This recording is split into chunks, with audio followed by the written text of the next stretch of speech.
Hello and welcome to this week's edition of Money Matters, because as you know, I believe money matters, and I guess you do too, otherwise you probably wouldn't be here. Money matters. What are we talking about this time? We're talking about what should you do with 100k. So let's pretend, or not even pretend, maybe you've actually got it. So you've either been a little eager beaver saver and you've saved up 100k over the last X amount of years. Somehow, some way, you've ended up with £100,000. What kind of property should I buy? I get that question all the time.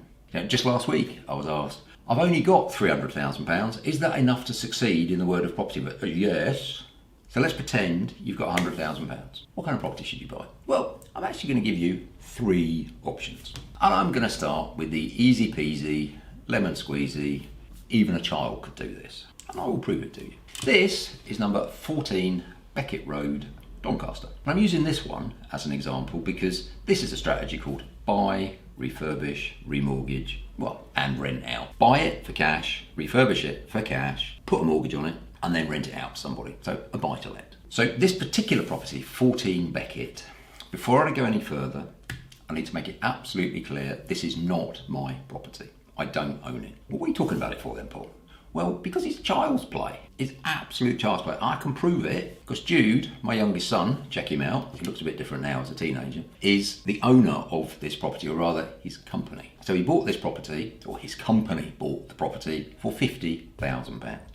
He then did it up, that his total spend was 92 and a bit £1,000, whatever it was, and he put a mortgage on it. So he bought it for 50k, turned it from a 2-bed to a 4-bed, turned it from scruffy to nice, and he literally did it. I mean, one Saturday morning, off down to Magnet Kitchens with his mum, and he's the one that picked like this grey floor covering and all the rest of it. So he's literally running the project. I mean, obviously he's not knocking walls down and whatever, he's using builders to do that. It really is child's play, isn't it? So find a property that you can add value to, you can refurbish. Get some money, some joint venture money, because, like most 12-year-olds, he didn't have 100 grand in the bank. But in my example, you do have, wherever it's come from. So it was actually more complicated for him. So he had to go and find an investor that give him 100 grand. Next, get Bob the builder to, whatever, do your place up, and then stick a mortgage on it, put a tenant in it. As simple as that. Like everything in life, it's really easy if you know how. And you've got the right education, the right support, and, that's why we're here at Touchstone Education. So, bought the property for 50. By the time he'd done it all up nicely, he spent 90 odd grand. He's then got a mortgage on it of 95 odd £1,000 because it revalued at 125. So he's got a 75% buy-to-let mortgage on it, or his company has. I keep saying that, don't I? And that allowed him to pull out just roughly about £2,000 more than he put in. So he was able to give all the joint venture money back. So if this was you with your £100,000, you find a property like that, 14 Beckett. And by the way, this was only a project that was completed in, I think it was April 2021. So he bought it in September 2020 and it was finished 6-7 months later, whatever that is. So this isn't some from ancient history. This is from almost the middle of 2021. So not only has he got £2,000 tax-free cash, round numbers, over and above what it cost him. So that's now in his company bank account, and he as an individual can now use that. He can pay himself salaries or whatever else. He can manage that money. But in addition to that, it's making him £4,500 a year profit. So imagine that. Imagine you at the age of 12 had got your first house. Do you think you would ever have worked? So that's thing number one that you could do with 100k. Just check it out, 14 Beckett Road, Doncaster. Okay, so that's thing number one. Thing number two, because I wanted to give you different property strategies. So that's regular old buy-to-let, happy days. This is Touchstone Education's head office. This is a bit of a beast, isn't it? This is a 10,000 square foot commercial unit. So when I start talking about commercial property, people instantly think, death of the high street, that's risky, isn't it? Well, does this look like a high street shop to you? No. So this used to be a big call centre for hundreds of people. About 300 people used to work here. And it's built about 40 years old, and it really hadn't been touched since it was built. So it's a bit run down, let's say, put it politely. And it hadn't actually been occupied for nearly 3 years. So let's deal with the death of the high street. Is it all going to end in tears? Thing first, shall we? So When you're buying an office block like this, I'm not going to, but if for any reason it ever got to the point that I couldn't rent it out, and obviously I've got my own companies in it at the moment, so I'm hardly not going to pay the rent, am I? And you can pay that rent into your own pension scheme and all very tax efficient and all the rest of it, but that's not really what this video is about. What I want to give you is plan B, and plan B for this one, dead simple. Permit a development, turn it into flats. We wouldn't actually need planning permission. We could just turn this into 22 flats. We've got car parking spaces, you know. So if you're worried about the future of commercial property, I suggest you need to up your level of education.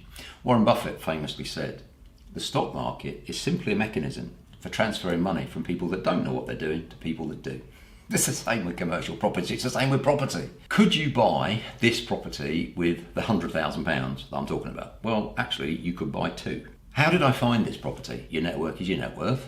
What do you want about now, Paul? We bought a house in Doncaster. While I was viewing various houses, I met this guy called Mick. I didn't buy his house. He recognised me from YouTube or wherever and said to me, I don't suppose you want a 10,000 square foot office, do you? I said, oh, well, as it happens, I do. And so it was personal contact. So he had this property in his portfolio. He wasn't using it. He knew I was a property investor. He asked me, did I want it? I was like, yeah. And I said to him, well, as you're a property investor, Mick, it would suit me if I could exchange. I'll give you some proper money so you know I'm serious. So actually, if it was me and Mick and, you know, another property investor, whoever, I could have done two of these with my 100 grand. Because what I did is I exchanged with what's called a keys undertaking and a delayed completion. Now, if you don't know what that is, get yourself along to a well-through property and we'll talk about it over 2 days. But the essentials of it are that I gave him £50,000 to prove I was serious about buying the property. And I was legally committed at that point. When I say I used an LLP to buy it, a limited liability partnership. So what we did is we exchanged. I then got a main contractor to come and completely gut the place and make it all look nice, like it does now. Completely run down office that had, you know, walls had fallen over and it was just horrible. And the purchase price on this one was 860, I think. It might be 10 grand out. But what I'd done in the meantime, through my commercial broker, as I said to Barclays, can I get a commercial valuation on this when I finished it? And the clients that are going in happen to be my companies, so it's kind of owner-operator. And Barclays is like, yeah, we're going to do credit risks assessments on your companies. We want to see the leases you put in place. Because with commercial property, it's not the bricks and mortar, it's the lease that gives you the real value. It's the piece of paper. I often say brickwork will make you a living if you're a brickie. Paperwork, on the other hand, will make you a fortune. So the lease is what makes it valuable. So when we finished, Barclays, not me, valued it at 1.4 million, and they gave us a mortgage, 80% loan to value mortgage on that at, I think, 2.1% or something. And that allowed us to buy the entire building and pay for the entire refurb and have about 30 odd grand spare. So this place now, for the fair market rent that I rent it to my companies to, is £96,000 a year. It's on an FRI lease, which means you don't pay for any maintenance as the landlord. So your 100 grand, if you know what you're doing, could be turned into two of these that would give you, all bar the shouting, £200,000 a year. So how about that? You invest £100,000, get two of these, get all your money back, so you've got your 100 grand back, and you get £200,000 a year. And two properties like this would give you about £1 million worth of capital allowances, so your £200,000 a year, you pay no tax for the next 5 years. Don't know if you're interested, but if I were you and I didn't know what the hell I was talking about, as in you have no clue what I'm saying to you, I would get myself along to well-through property and become wealthy. So option number 3, if you've been following us, you'll see that we're building up a nice little portfolio of luxury, top-end service apartments, holiday homes, if you will, in the Lake District. So this one is in Kendal. So let's say you bought something like this in a good service accommodation area for roughly £500,000. Well, how can I buy it with £100,000, Paul?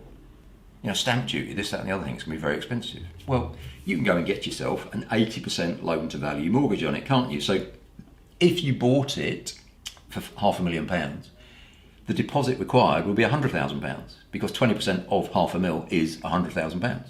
You can't get an 80% mortgage. Yes, you can. Check it out. Go and Google it. I'm not going to waste your time on this video and everybody else's. You can. And if you think you can't, it's simple. You're wrong. Now, stamp duty and all that other stuff. This is a commercial property. So you're not paying residential stamp duty, you're paying commercial stamp duty, which is one heck of a lot less, no extra 3% and all that malarkey, and it's just a load less. So take my word for it, at roughly £500,000, you could buy something like this if you had 100 grand. How much is that going to make me, Paul? Well, this is probably going to make your eyes water. In the two previous examples, I recycle all your money out. In this one, I haven't. You've parked your £100,000. What are most people on? 30 grand, 40 grand. In fact, to get into the top 10% of all the earners in the UK, or of salaries in the UK, it's a surprising, well, to me, it's a surprisingly low amount. It's £53,000, £54,000, puts you into the top 10% of earners in the UK, according to government statistics. So if you had £50,000 income, you'd be in the top 10% of all salary earners in the UK. Well, this one property will earn us a profit of between £70,000 and £80,000 a year. Okay, so we've been on this little magical mystery tour of Jude's house, 14 Beckett Road. We've then been to Touchstone Education's head offices. We're in Heaven's Way, by the way. That's a nice name, isn't it? The name of this property, we haven't changed it. The name of this building is Synergy House. I love that. Synergy. So it's Touchstone Education, Synergy House, Heaven's Way. We're a bit of an upgrade from where we were just over the road. But the other road over there is called £10 Walk. So it's like a wealth creation company that's existing on a £10 walk. Not really. And the third one, Millbrook Lodge in Cumbria. Now, if I've piqued your interest and you think, well, actually, I have got £100,000 to invest. Two choices, really. Thing number one, feel free to come along to our Wealth Through Property, 2 days with me and the team, teaching you a lot more depth than I've just got into now, about all the different things you could do and how you invest, how you recycle your money, and all that stuff, plus a load of networking. Or if you'd rather have personalised, a one-to-one consultation. So hit the first link if you want to get yourself along to Wealth Through Property. Hit the second link if you're serious, if you've got access to some funds and you're ready to get started now. And what we'll do is we'll just ask you a few questions, your contact details, we'll make sure you're serious, a little questionnaire to fill in. And then what we'll do is we'll set up a one-to-one with one of the team. How does that sound? So do you want to come along to an online networking education event, in which case Wealth Through Property, or do you want that bit more personalised service? And what you'd rather do is have a one-to-one with one of our team because you're ready to roll. You don't need to be convinced, you just want to do it. In which case, hit that second link. Hopefully it'll be self-explanatory and it'll be somewhere down there. Okay, so that's it really. Hope you've enjoyed this week's edition of Money Matters. I'd love to know actually, could you put in the thread or in the chat underneath, with your £100,000, which of these 3 projects would you have done? That may or may not be a trick question. Love to read your comments below. As always, you've been wonderful. I've been Paul. See you next time.